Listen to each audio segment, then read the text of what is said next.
മോശമായിട്ടല്ല, ഭീഷണിപ്പെടുത്തിക്കുക, വേഗം വിട്ടോന്നുള്ളതാ പറയണത്. അപ്പൊ ഇതിന്റെ പിന്നില് വളരെ വലിയ എന്തൊക്കെയോ രഹസ്യങ്ങളുണ്ട്.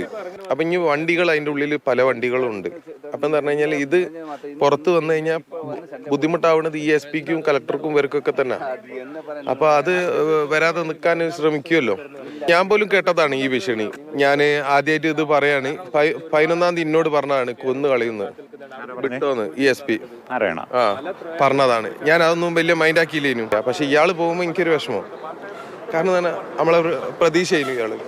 ഇയാൾക്കൊരു എന്താ പറഞ്ഞ കഴിവുണ്ട്, വെള്ളത്തിന്റെ അടിയിൽ നിന്ന് സാധനങ്ങൾ എടുക്കാനുള്ള കഴിവുണ്ട്. അപ്പൊ നമ്മൾ എന്താന്ന് കഴിഞ്ഞാല് ഇയാളെ വിശ്വസിച്ചിട്ടാണ് നിക്കണേ. ഇയാൾക്കുള്ള സഹായങ്ങളൊക്കെ എന്നെ കൊണ്ട് കഴിയുന്ന മാതിരി ഞാൻ ചെയ്തു കൊടുത്തതാ.